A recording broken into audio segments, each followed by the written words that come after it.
Olá, muito boa noite para você que nos acompanha em mais uma Meeting Minds Live Session, nossa live de todas as quartas-feiras.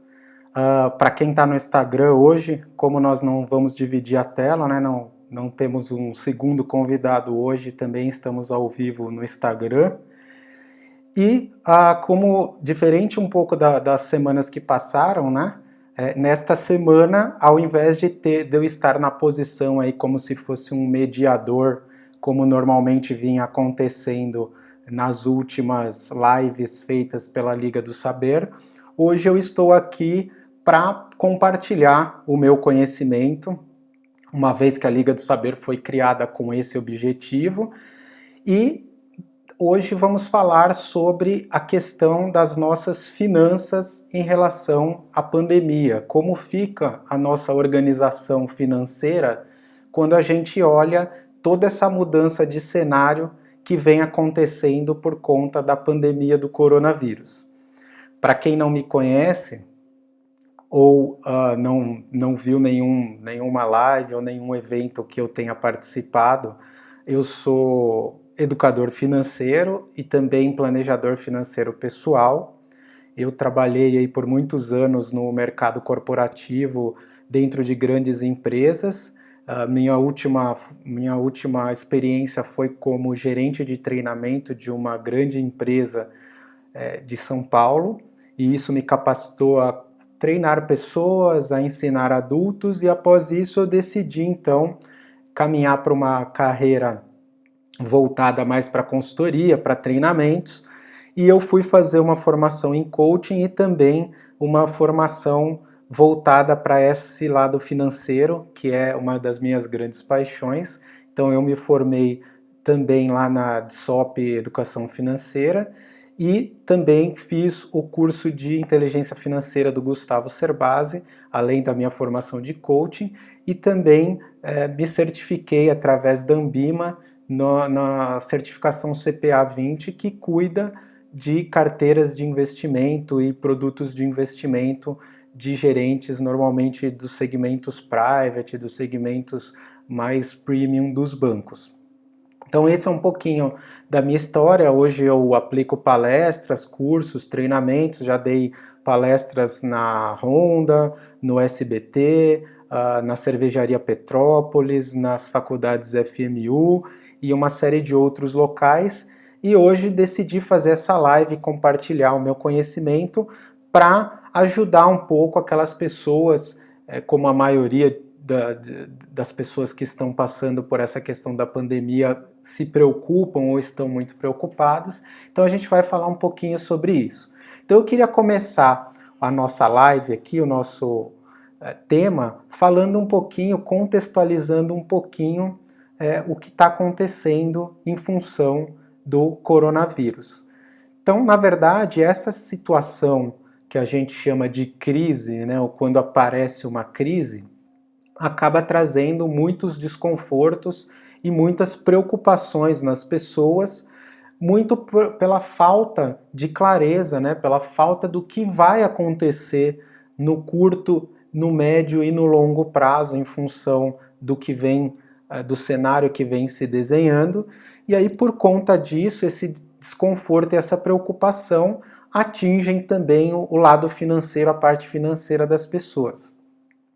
E por que está afetando diretamente o nosso bolso? Porque o fato de estarmos no isolamento social, naturalmente, né, e infelizmente, faz com que hajam impactos diretos na economia, e esses impactos diretos na economia chegam até nós, pessoas físicas, e por isso a necessidade da gente olhar de perto essas questões financeiras. Na verdade, hoje eu consigo distinguir pelo menos 3 casos que acontecem na questão financeira das pessoas. Aquelas pessoas que mantiveram a sua renda, ou seja, continuaram trabalhando normalmente, principalmente as pessoas que são CLT, né, que têm regime CLT, e que não tiveram nenhuma alteração de salário.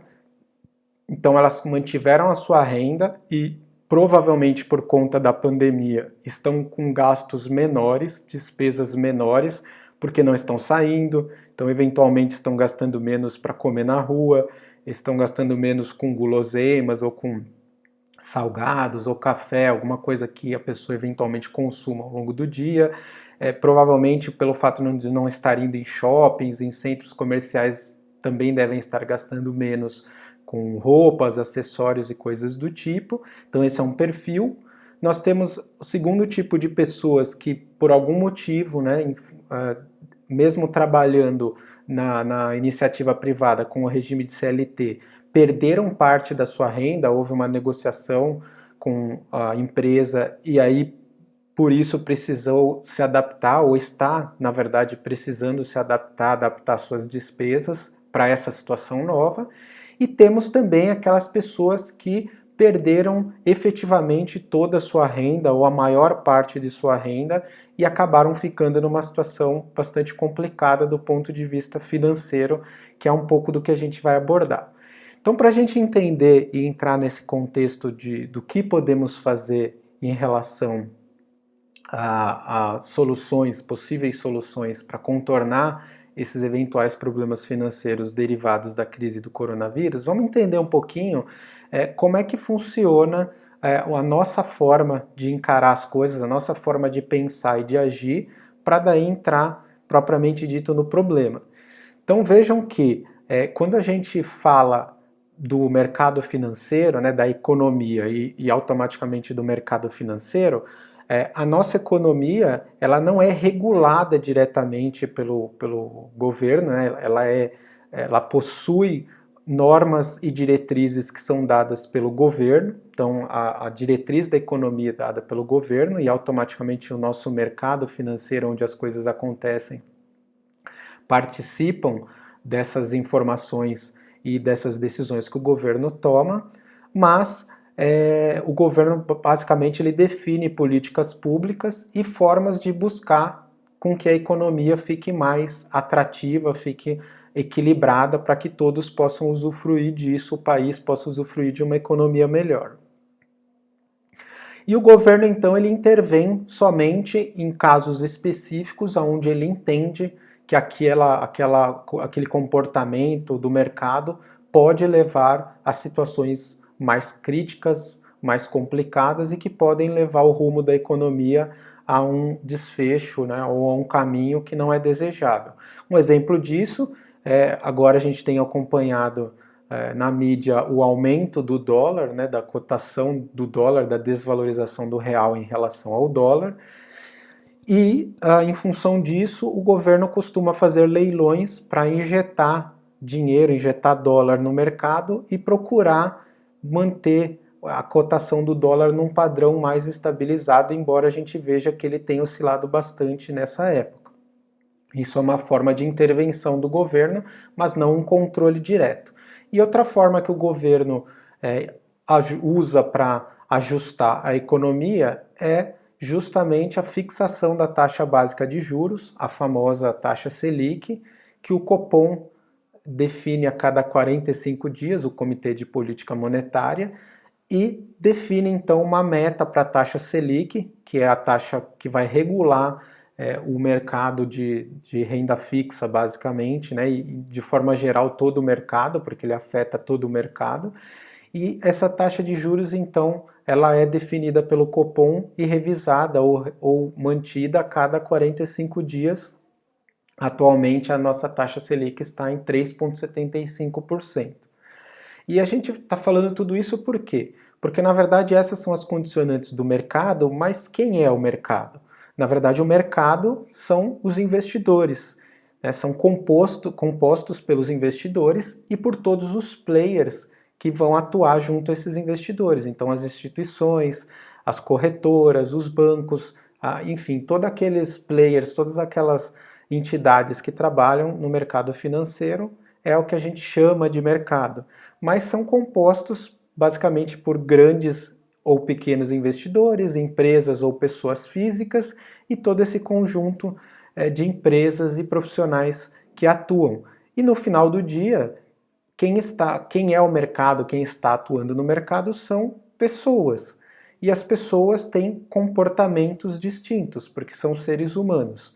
E aí entra uma variável importantíssima, que são os comportamentos. Os comportamentos que temos, os comportamentos que as pessoas têm, é que levam as coisas a acontecer de uma forma ou de outra. Então vamos dar um exemplo. Nós, seres humanos, temos uma parte mais racional do nosso cérebro, do funcionamento, né, do nosso cérebro, e temos uma parte mais emocional que também influencia fortemente a nossa tomada de decisão.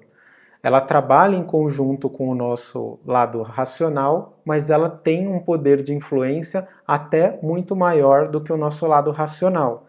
E aí, dentro desses nossos comportamentos ditos emocionais, existem vários atalhos que nosso cérebro desenvolve para que a gente possa tomar decisões de forma mais rápida, mas junto com esses atalhos também a gente acaba desenvolvendo vieses ou erros sistemáticos que às vezes prejudicam a nossa tomada de decisão. Um desses fatores, que é bastante conhecido para os neurocientistas e quem estuda o comportamento, é o efeito manada. E o efeito manada, basicamente, é aquele efeito onde a maioria das pessoas seguem uma tendência, ou como se diria naquele ditado, né, na brincadeira do ditado, né, o do Maria vai com as outras, é onde um vai, uma grande quantidade de pessoas segue a mesma tendência, né, ou uma determinada tendência que está acontecendo, que a gente chama de efeito manada. Vou dar um exemplo aí para você pensar e entender o que caracteriza o efeito manada. Se você tivesse a opção de entrar em 2 restaurantes vizinhos, um ao lado do outro, e você não conhece nenhum deles, vai ser a primeira vez que você vai experimentar o restaurante. Você vê que um deles está cheio e o outro deles está mais vazio. Um está bem cheio, o outro está mais vazio. Qual deles você entraria? Pensa aí. Eu imagino que você deva ter respondido que você entraria no mais cheio. Pelo menos isso é o que a maioria das pessoas faz. E por que isso? Justamente devido ao efeito manada. As pessoas entendem que por estar mais cheio, por ter mais pessoas, muito provavelmente aquele restaurante é melhor. Mas não necessariamente isso é um fato, não necessariamente isso é uma realidade. Pode ser o caso de, por algum motivo específico, uma promoção, por exemplo, ou algo que está acontecendo especificamente, o restaurante está mais cheio. Não necessariamente ele é melhor do que o outro, mas nós temos esse comportamento. E tudo isso, pessoal, por quê eu estou falando tudo isso? Porque nós costumamos adotar a opção da maioria, né? A gente costuma ir nesse efeito manada para a gente se sentir pertencente, para que nós possamos nos sentir pertencendo a uma comunidade, fazendo parte de um todo. Isso é importante para nós, faz parte do nosso DNA, porque somos seres sociais. A gente precisa das outras pessoas para nos sentirmos bem e para nos relacionarmos. Acontece que justamente o fato da gente muitas vezes seguir a maioria, não necessariamente a maioria, por algum motivo, está correta. Imaginem que você está num lugar e alguém grita fogo, o que acontece, principalmente num lugar fechado, né? A gente já viu diversas tragédias aí que acontecem por conta disso. Se um grupo de pessoas ou uma pessoa em especial começa a correr para um lado após gritar fogo, muitas pessoas vão para o mesmo lado e não necessariamente aquele é o lado da saída. E isso pode dar um resultado bem desagradável, que não é o adequado para aquelas pessoas que estão naquela situação. Isso tudo, pessoal, para dizer que o mercado financeiro funciona da mesma forma. O que acontece quando a gente entra em épocas principalmente de crise ou ditas de crise, onde existem informações ou algumas condições que estão interferindo diretamente, as pessoas tendem a amplificar esse efeito manada. Então a gente vê exemplos, né, de que se passaram nessas últimas semanas, como na Bolsa de Valores, onde tivemos diversos circuit breakers, que é quando a Bolsa para as negociações, por conta de um volume de negociações muito alto, levando o índice da Bovespa, né, o mercado de ações muito para cima ou muito para baixo, e aí é dado então esse circuit breaker, essa parada estratégica, para que o mercado possa respirar literalmente e tomar melhores decisões. Então, quando a gente entende que o mercado ele funciona muito nessas ondas por conta dos comportamentos, como é que a gente deve proceder quando o nosso emocional fica abalado e a gente começa a reagir de forma automática em função dessa nossa composição aí, digamos, cerebral na forma de tomada de decisão? É aí que, para que a gente consiga tomar decisões mais racionais ou procurar resgatar mais o nosso lado racional quando o nosso emocional está muito forte, é que a gente utiliza as métricas, os números, as análises para poder balizar melhor a nossa tomada de decisão. Então aí a gente começa a entrar mais no nosso assunto de finanças, quando a gente fala na necessidade de termos números, métricas e análises para poder embasar as nossas decisões. Existe aquela célebre frase do Peter Drucker, que é um dos gurus da administração, que o que a gente não mede, né, o que não se mede, não se gerencia. Então, se a gente não tem dados para trabalhar, a nossa tomada de decisão fica muito difícil ou fica muito baseada em questões empíricas e nas nossas questões emocionais, que nem sempre são o melhor para nós, para as nossas decisões.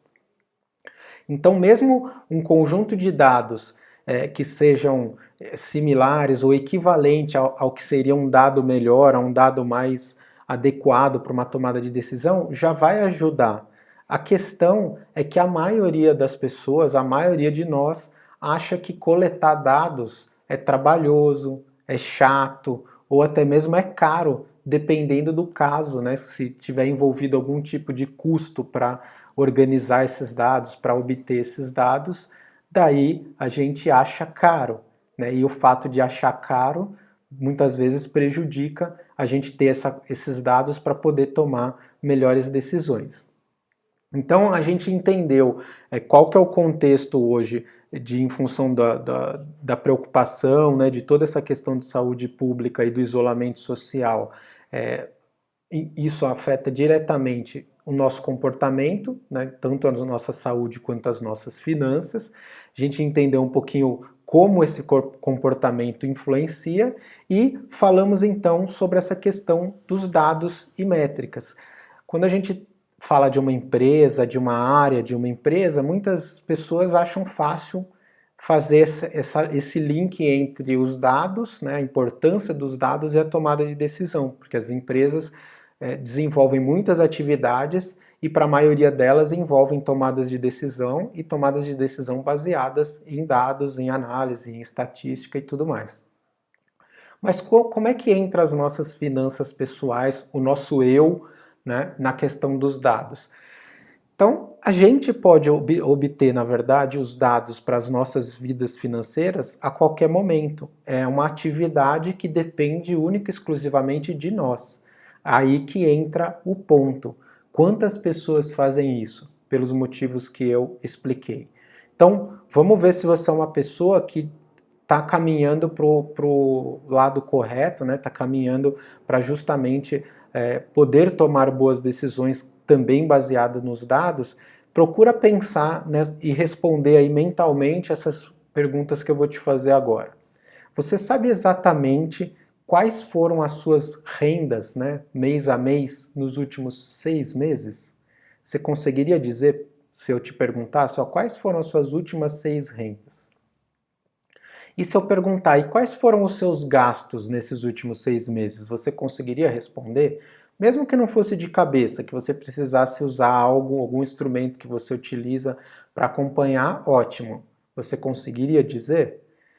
Quais são as suas 3 principais despesas que você poderia, quando eu digo principais, no sentido que você poderia cortar ou diminuir num caso de uma necessidade ou urgência, como é o caso que a gente está passando agora? Outra pergunta, qual a parcela de alimentação, né, de custos ou despesas de alimentação ou de saúde que você tem? Você conseguiria responder isso? Ou você pensa e fala, putz, eu não sei, dentro de tudo que eu gasto, eu não tenho a mínima ideia qual que é a porcentagem de saúde, de alimentação, de transporte, de outros temas. Se você é uma pessoa que tem dinheiro investido, você sabe me dizer qual está sendo a sua rentabilidade e o seu crescimento patrimonial? Você consegue aferir isso e dizer? Bom, gente, eu fiz todas essas perguntas para dizer que se você é uma pessoa que conseguiu responder, se não todas, a maioria dessas perguntas, muito provavelmente você está tendo menos dificuldade do que a maioria das pessoas nessa crise. Mas a grande verdade e o que a gente tem visto é que a maioria das pessoas não tem esses dados, não tem essa preparação e por isso está passando por momentos mais difíceis. Então vamos lá. Em função disso, a crise, ou melhor, desculpa, o efeito do coronavírus para nós está trazendo várias boas lições para nós. E a primeira delas é justamente o que eu acabei de falar. Nós medimos pouco. A gente não tem o costume, ou pelo menos a maioria das pessoas não tem o costume de medir, de conhecer a sua situação financeira real. A segunda grande lição que a gente tem aprendido com essa crise é que nesses tempos onde existe muita variação, onde existe uma volatilidade muito grande na situação do mercado, da economia, os dados passam a ser mais necessários, dados confiáveis são mais necessários e precisam existir para facilitar a nossa tomada de decisão. A terceira lição que a crise nos traz, que essa crise tem nos trazido, é a necessidade de termos formas de prevenção de imprevisto melhores. Será que você se preveniu corretamente, da forma adequada para momentos como esse? Se você se preveniu ou não se preveniu, responde aí nos comentários, coloca aí nos comentários, eu me preveni, eu não me preveni. Outra grande lição que a gente está aprendendo é justamente em função dessa prevenção que nós devemos ter em relação a imprevistos, é a necessidade das pessoas terem uma reserva estratégica, ou reserva de emergência, ou mesmo reserva financeira, cada educador chama de uma forma diferente, mas ficou claro com essa crise essa lição de que é fundamental se ter uma reserva para esses momentos onde imprevistos acontecem, e eles vão acontecer por mais que você seja uma pessoa regrada e que você tenha domínio da maior parte das situações. Uma outra lição é que aquele discurso de eu não preciso guardar dinheiro porque eu não sei se eu vou morrer amanhã, não sei se você já ouviu falar isso, muitas pessoas falam isso, não vou poupar, não vou guardar dinheiro, eu vou gastar mesmo porque eu não sei se eu vou morrer amanhã. Então veja que numa situação como a atual, esse pensamento não funciona, porque é justamente esse pensamento que leva aquelas pessoas que hoje estão passando mais dificuldades por não terem poupado, não terem constituído uma reserva para esse momento. E por fim, certamente essa crise também nos trouxe indiretamente uma lição importante, que é a forma como a gente encara os parcelamentos, aqueles parcelamentos a perder de vista. Ou seja, de repente você está pagando coisas que você comprou há 12, 14, 20 meses atrás e agora está saindo do teu orçamento essa verba e você está lá desesperado pensando, poxa, por que eu comprei aquilo lá em 24 vezes e ainda estou tendo que pagar? E da mesma forma, se você parou há 2, 3 meses atrás, quando começou a dar sinais a questão do coronavírus, você parou de fazer parcelamentos, certamente, se não já, mas em breve você vai sentir um alívio muito grande no peso das contas, por conta de não ter esses parcelamentos caindo mês a mês para você pagar. Então mudou um pouco a forma da gente enxergar esses parcelamentos e fazer um uso mais racional, mais contido do que a gente deve parcelar para ter uma condição melhor, principalmente nesses momentos de dificuldade, de crise financeira. Então agora vamos para as soluções. A gente já entendeu o mercado, já entendeu que os nossos comportamentos aqui regram tanto esse mercado quanto a nossa própria vida financeira. A gente já entendeu qual é o impacto e o que está impactando esses comportamentos e a forma como eu ajo no meu dia a dia.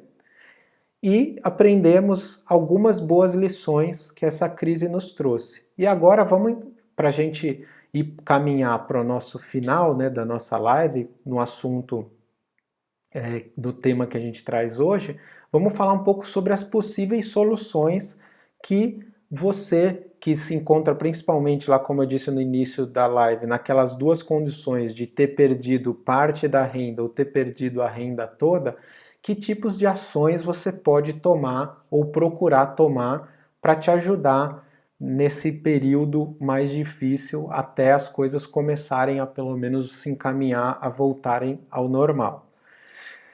Então, basicamente, a gente tem que encarar essa situação de hoje, do ponto de vista financeiro, como uma tática de guerra. Eu preciso entrar com um pensamento de que o controle agora é fundamental, ele é um ponto determinante para que eu consiga superar da melhor forma possível.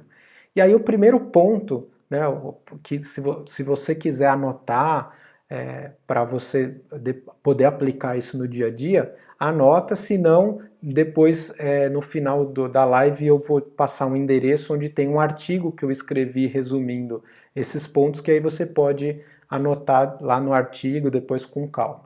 Então o primeiro ponto é você entender quanto dinheiro você vai ter disponível, né, qual vai ser sua renda nos próximos 3 ou 4 meses, para você poder começar a decidir o que fazer.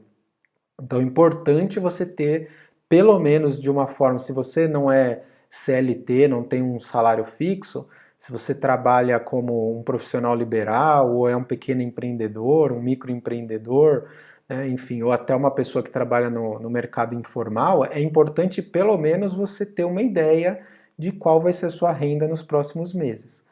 A partir daí, você vai avaliar formas de procurar aumentar esses recursos dentro das possibilidades. Então, se você é uma pessoa que realmente perdeu toda a sua renda ou está numa situação mais difícil, procure achar soluções alternativas. Por mais difíceis que elas possam parecer, elas acabam aparecendo de alguma forma.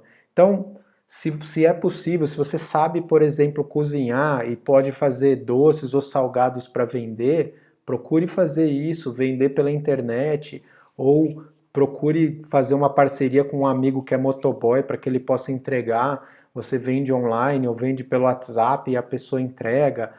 Outra forma é dar aulas online, então utilizar recursos como esses de vídeo para você poder dar aulas online e eventualmente arrecadar com essas suas aulas. Outra opção é vender produtos. Hoje existem empresas aí que comercializam cosméticos, produtos de beleza ou produtos de saúde, enfim, ou mesmo esses produtos que vêm da China, né, tipo gadgets, chaveiros, enfim, essas miudezas que você pode eventualmente revender, montar lá uma lojinha virtual e vender, ou até mesmo uma estratégia legal que muitos têm adotado, principalmente aquelas pessoas que, por conta do isolamento, não podem ter outras atividades, como, por exemplo, um dentista que necessita do contato físico para poder fazer o seu trabalho, né? Se ele não pode, por algum motivo, dar aula, enfim, não tem essa condição, essas pessoas têm adotado uma possibilidade de vender vouchers. Então, ela vende o seu serviço antecipadamente, ela divulga isso e as pessoas compram um voucher com um certo desconto. Então, por exemplo, se uma limpeza lá dentária desse dentista custa R$80 ou R$100, vamos dizer R$100, ele vende o voucher por R$80 e a pessoa pode usar num período de 1 ano. Então a pessoa ganha um desconto por comprar antecipadamente e pode usar depois que a pandemia terminar. É uma forma também de você conseguir os recursos para esse momento. Então, é avaliar essas formas de conseguir rendas diferenciadas. O terceiro ponto é você definir uma meta para os seus gastos. Você tem que colocar uma meta. Olha, eu posso gastar até tanto. Não posso gastar mais que isso. senão eu não vou conseguir fazer essa minha gestão, eu não vou ter recursos suficientes para isso. Então você define essa meta. Uma vez que você definiu a meta, você já sabe o quanto você, ou pelo menos definiu uma média de quanto você vai ganhar nos próximos meses. Já avaliou essas formas de procurar ter alguma renda extra e já definiu uma meta de gastos, você vai então olhar, criar, né, um orçamento e vai olhar cada despesa separadamente, né, sabendo que o total você já definiu, você vai então separar cada despesa. Então, alimentação, o que você vai gastar no supermercado, na padaria, a parte de saúde, quanto seria o seu orçamento para farmácia, na parte de transporte, se você está utilizando algum tipo de transporte, por exemplo, se você está trabalhando, né, se você é uma das pessoas que continua trabalhando fora de casa, então quanto você vai gastar com transporte, e assim para todas as despesas e os gastos que você costuma ter, você vai colocar nesse orçamento. E aí é importante você entender que alguns gastos eles têm um valor maior para sua família e que eles, num primeiro momento, pelo menos, eles não devem ser suprimidos, pelo menos nesse exercício inicial, porque eles podem afetar diretamente a sua qualidade de vida e a qualidade de vida das pessoas que moram com você, que vivem com você, da sua família. Então é importante, na hora de fazer essa distinção, olhar aquilo que tem mais valor e aquilo que eventualmente não é tanta prioridade. Aí é importante, uma vez definido esse orçamento, você acompanhar, né, você ter, né, com uma frequência definida, e aí eu sugiro nesse período toda semana, no final da semana, você fazer um balanço de tudo que você gastou, para que você veja se dentro daquilo que você planejou houve algum desvio ou não. Se você realmente está conseguindo manter aquilo que você planejou, ou se eventualmente você gastou mais e você vai precisar fazer um ajuste para a semana seguinte. Isso também é fundamental nesse momento. Também é importante você se perguntar quando você precisa fazer algum tipo de despesa ou de gasto, principalmente aqueles que eventualmente apareçam e você não tinha lá no seu orçamento, você se perguntar qual que é o objetivo dessa despesa e se realmente ela precisa ser feita agora, ela não pode esperar, ela não pode ser feita mais para frente. Muitas vezes isso parece óbvio, mas fazendo essa pergunta você consegue muitas vezes resolver várias questões em relação à necessidade de diminuição ou corte de custos, fazendo essa adaptação, simplesmente deixando para fazer um gasto mais para frente quando for possível. E aí, dentro dessa questão das despesas, é procurar buscar soluções que estejam mais no seu controle para te ajudar nessa definição. Então, por exemplo, é olhar aqueles contratos que você tem e que nesse momento podem ser suprimidos ou cancelados, e você fazer isso para poder garantir, né, que você tenha uma renda, dentro da sua renda você não tenha mais aquele gasto, pelo menos nesse período. Então, por exemplo, academia que você eventualmente não está indo e não sabe quando vai voltar a ir, serviços de estética, que eventualmente você tem um plano lá X qualquer que você pode cancelar. Então é você olhar esses contratos, por exemplo, se você tem TV a cabo e Netflix, nesse momento que você precisa fazer uma estratégia de guerra, que você está sem recursos, você precisa ter os dois? Ou será que você consegue se manter com um só? Então isso também é um ponto importante que deve ser visto. Depois é procurar olhar com uma lupa mesmo, bem detalhadamente, os desperdícios que eventualmente você possa estar tendo, como por exemplo, deixar a luz acesa, então sai do cômodo, deixa a luz acesa. Então procurar evitar fazer isso, né, para não desperdiçar o dinheiro na conta de energia. Torneira aberta, banho demorado, jogar comida fora, tudo isso são desperdícios que fazem com que você acabe gastando mais dinheiro do que você deveria. Depois, buscar suprimir tudo aquilo que é supérfluo e nesse momento não é essencial para a sua sobrevivência, para o dia a dia da família. Então, se você vai no mercado, é evitar bolachas e guloseimas, não é não comprar nada, é viver assim na escassez total, não é isso. Mas é comprar uma bolacha, não comprar 3, 4 ou 5 tipos de bolachas diferentes. Manter, por exemplo, 2 celulares, nesse momento precisa? Se realmente é fundamental, porque um é para o meu trabalho, outro é meu pessoal, se você precisa, tudo bem. Se você tem a possibilidade de não precisar, cancele ou deixe, por exemplo, um pré-pago de lado, sem pagar por um tempo, para que você consiga economizar esse recurso. Outra coisa é serviços de aplicativos de internet, por exemplo. Às vezes você tem uma assinatura lá de um site de receitas, por exemplo, que você gosta lá e que você assina, ou de jogos online, que você também assina para jogar. Nesse momento, dá para cortar? Corta, reduz tudo quanto é supérfluo que vai te ajudar a manter o seu orçamento na linha. O outro ponto é você negociar tudo que é conta a pagar. Então é importante você entrar em contato com as operadoras, com os bancos, os prestadores de serviço, se você paga aluguel, com o proprietário, você procurar negociar o melhor que você conseguir os pagamentos, de preferência mais para frente ou eventualmente, dentro da medida do possível, sem exageros, parcelamentos pequenos para você conseguir diminuir o recurso que você precisaria hoje e diluir isso em 2, 3 vezes mais para frente quando a situação para você voltar ao normal.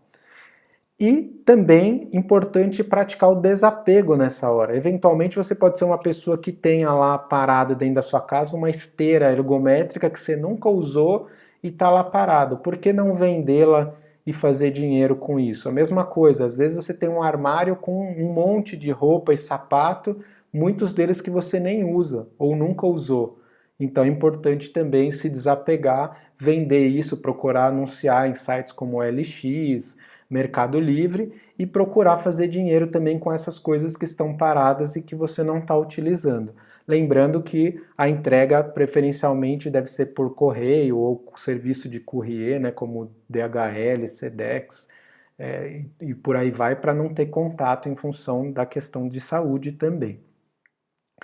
E aí, para a gente completar esse nosso painel de soluções, né, é importante para quem eventualmente tinha uma regularidade de investimentos, né, de criar uma poupança para objetivos específicos, que é uma das coisas que a gente ensina e numa consultoria a gente aplica, né, um planejamento financeiro, que é realmente se pagar primeiro e ter uma verba para os sonhos e objetivos. Então antes de começar a gastar com qualquer coisa, eu pegar uma parte dos meus recursos e poupar. Nesse momento, não é que você vai deixar de poupar, mas é você deixar de poupar para aqueles sonhos de médio, longo prazo, como por exemplo trocar de carro ou fazer uma viagem, e privilegiar a construção, né, ou o reforço da sua reserva de emergência. Se você não tem reserva, você vai utilizar esse recurso para construir. Se você já tem, você vai utilizar para reforçar e mais para frente você volta a aportar para os seus sonhos e para os seus objetivos de médio e de longo prazo.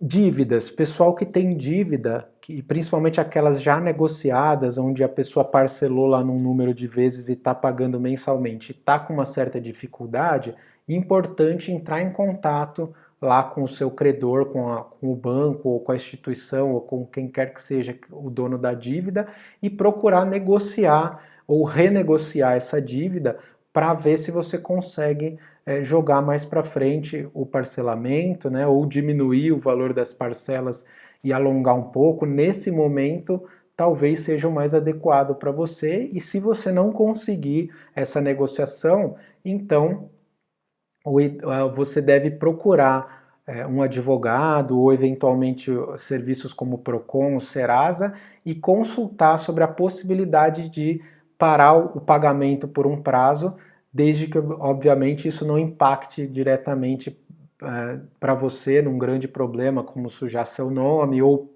mais do que isso, dívidas que têm bens em garantia, que você possa vir a perder ou serem tomados, então isso tem que ter muita cautela, mas pode ser uma estratégia de você conversar e verificar se existe essa possibilidade com os especialistas que entendem deste ponto.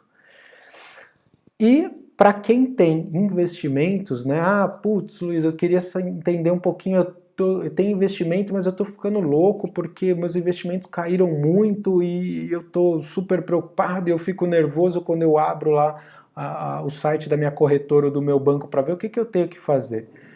Então pense o seguinte, esse momento é o momento de se ter cautela quando a gente fala de investimento, porque o mercado está muito flutuante, está muito volátil. Então não é o ideal agora de se tomar decisões mais firmes de mudanças drásticas, porque isso pode trazer resultados ruins. Então se você tem investimentos em fundos, né, ou atrelados ao CDI, né, que são investimentos de renda fixa mais seguros e que tem uma volatilidade muito baixa, mantém como está, até porque ele tem boa liquidez, né? Se você precisar do dinheiro, você vai poder retirar, e também tem baixa volatilidade, um risco normalmente bem pequeno, então é melhor você manter da forma que você tem. Se você tem produtos de renda fixa que não são atrelados ao CDI, mas são produtos com juros pré-fixados ou atrelados ao IPCA, né, à inflação, se você não precisa do dinheiro agora, ou seja, se não é urgente você pegar aquele recurso, também é recomendável que você deixe até o mercado dar uma estabilizada e você vê qual é a melhor opção, se é manter ou tirar, mas nesse momento, para evitar perdas maiores, se você pode, aguarda, não retira. E também quando a gente fala de produtos de renda variável, ou seja, aqueles que neste momento realmente estão flutuando, oscilando, com uma volatilidade muito alta, neste caso eu recomendo que você realmente não mexa, porque aí a possibilidade de prejuízo é muito grande. Salvo no caso de uma grande emergência ou de você não ter mais de onde tirar e você precisar do recurso, não tem jeito. Mas se não, procure olhar esses investimentos de renda variável como algo que você vai utilizar mais para frente, ou para sua aposentadoria, ou para um sonho daqui a 3, 4 anos, porque no longo prazo esses ativos tendem, se forem bons ativos, e se foram feitas boas escolhas na hora de investir nesses ativos, eles certamente vão se recuperar e no médio e longo prazo você vai conseguir recuperar aquilo que eventualmente você está perdendo agora. Então, se você não sair da sua posição desses investimentos, você vai conseguir no longo prazo, no médio prazo, se recuperar. Então, também cautela e não mexer nesse momento é a melhor decisão. Então, basicamente, isso era o que eu queria dizer, né? São os pontos importantes para a gente conseguir passar dessa crise. É claro que não significa que você que está assistindo todos os pontos sirvam para você da mesma forma. Aqui a ideia foi te passar uma orientação e sugestões para melhorar a forma como você administra suas finanças nesse período de dificuldade. Então procure utilizar aquilo que é importante, que você entendeu que é importante para você, que faz diferença para você, e aquilo que eventualmente não faz diferença para você ou não cabe no seu perfil, simplesmente filtre e não utilize. Mas é importante você avaliar cada uma dessas orientações e sugestões que eu dei para que você possa tomar as melhores decisões e decisões mais racionais, não tão emocionais, que vão te ajudar nesse período para que você consiga, na melhor forma possível, superá-lo e em breve já recuperar a sua capacidade financeira. Então, como mensagem final, eu quero dizer que fiquem tranquilos, por mais difícil que seja, essa tempestade vai passar, a gente não sabe exatamente quando, mas ela já está se delineando aí para começar a mudar as curvas aí de contágio. Então eu acredito que num período relativamente curto, né, de alguns, no máximo de 2 a 3 meses, as coisas devem voltar ao normal. Então procura fazer essa lição de casa e procurar fazer atividade física, cuidar da sua mente no isolamento social, procurar ter contato online com seus familiares para que você fique bem, para você estando tranquilo, em breve a coisa vai voltar ao normal e vão ficar todos esses aprendizados para construir uma pessoa melhor e para você conseguir lidar melhor com as suas finanças quando tudo isso passar. E aí, por fim, que basicamente é aquela mensagem principal que eu quis transmitir para vocês, não se esqueça de medir. Medir, ter dados para que você possa tomar decisões melhores é fundamental. Se você consegue ter histórico daquilo que está acontecendo na sua vida financeira, é muito mais fácil você ter flexibilidade nesse momento. Se você constituir uma boa reserva, você consegue trabalhar nesse orçamento, eliminar ou diminuir coisas que não são tão importantes, para que você consiga passar desse momento e depois você voltar a crescer, voltar a prosperar depois. Então fica para você essa mensagem final. Obrigado a todos que participaram.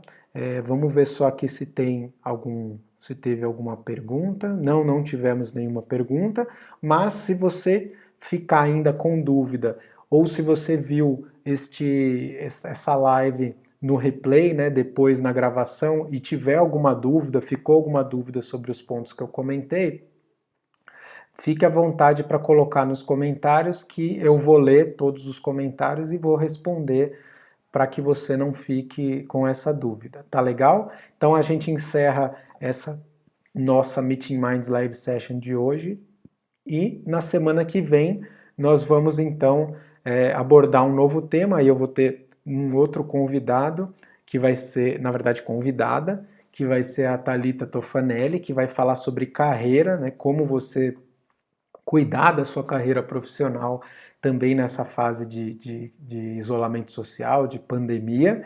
Então, espero todos vocês na semana que vem, na próxima Meeting Minds Live Session, junto com a Thalita, vou estar junto com a Thalita, para que você possa aprender mais e se desenvolver, que é esse o objetivo da Liga do Saber de todo o nosso time. Então, uma boa semana, sucesso para você nas suas finanças e na sua saúde, e a gente se vê muito em breve. Obrigado e até mais, pessoal!